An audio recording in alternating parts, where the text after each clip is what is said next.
Urdu world wise میں خوشامدید۔ اگر آپ کو میری ویڈیو اچھی لگے تو اس کو لائک اور چینل کو ضرور سبسکرائب کر دیجیے گا اور ساتھ ہی بیل آئیکن کے بٹن پر کلک کر دیجیے گا تاکہ آپ کو میری ویڈیوز پر وقت مل سکیں۔ گھر میں اچانک سے لگنے والی آگ کو دیکھ دیکھ کر خوف کے مارے سب ہی رونے لگے۔ جب کہ آئے روز گھر سے چیزیں غائب ہونے کی وجہ سے سب پہلے سے ہی پریشان تھے، لیکن ایک روز کچھ ایسا ہوا کہ جس کو دیکھ کر سب ہی دنگ رہ گئے، کیونکہ یہ کہانی سچی ہے، البتہ کہانی میں بتائے گئے نام فرضی ہیں تاکہ کسی کی دل آزاری نہ ہو۔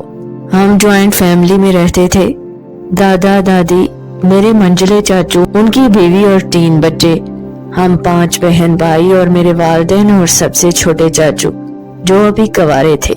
ہم سب ایک دوسرے کے ساتھ ہنسی خوشی اس گھر میں رہ رہے تھے۔ سب سے چھوٹے چاچو سب بچوں سے بہت پیار کرتے تھے، جس کی وجہ سے سب بچے ان سے فری ہو کر بات کر لیتے۔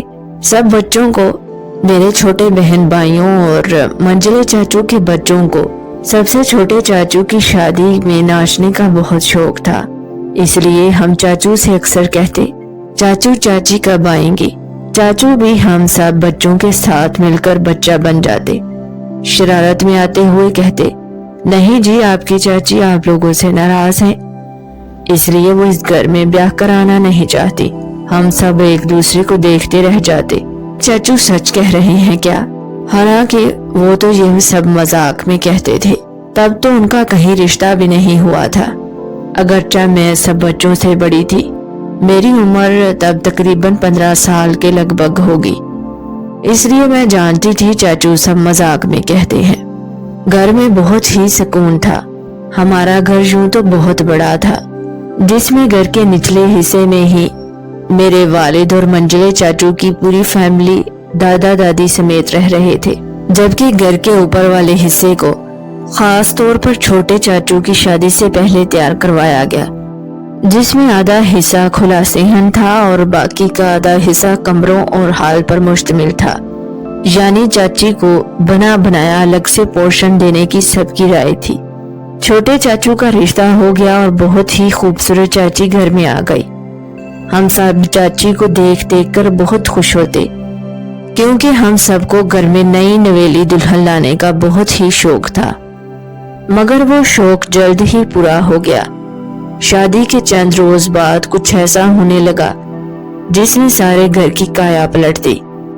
چاچو چاچی نئے شادی شدہ جوڑے تھے، اس وجہ سے آئے روز رشتہ داروں کی دعوتوں پر جاتے تھے۔ اس روز بھی انہوں نے دعوت میں ہی جانا تھا، جبکہ چاچو تیار ہو کر گھر کے نچلے حصے میں آ کر ہال میں بیٹھ گئے۔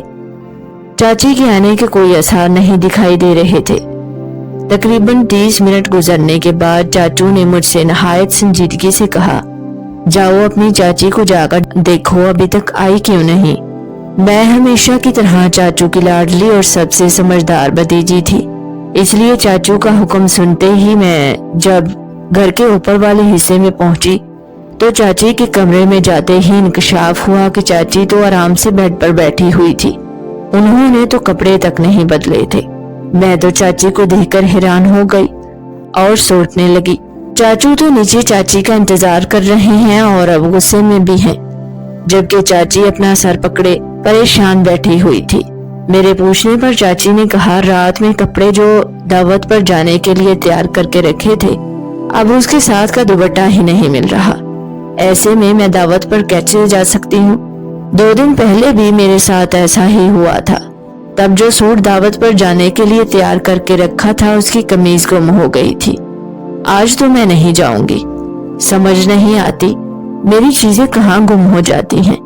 یہ کہتے ہوئے چاچی نے مجھے گھورا، میں جو کہ دل میں چاچو کے غصے کے بارے میں سوچ رہی تھی، اب چاچی کے یوں گھورنے پر چاچی سے کہنے لگی، میں آپ کے ساتھ تلاش کر دیتی ہوں، کہاں جا سکتا ہے دوپٹہ؟ ویسے بھی آپ کے کمرے میں تو کوئی اور آتا نہیں، کیونکہ چاچی اس سے پہلے مجھے سنا چکی تھی، جانے یہ کسی بچے کی شرارت ہے۔ مگر سچ میں ہی گھر کے اوپر والے حصے میں جب سے چاچو کی شادی ہوئی تھی تب سے گھر کے بڑے افراد نے بچوں کا جانا بند کر دیا تھا۔ یہ سوچتے ہوئے نئے نویلے شادی شدہ جوڑے کو تنگ کرنا اچھا نہیں۔ بہت تلاش کیا مگر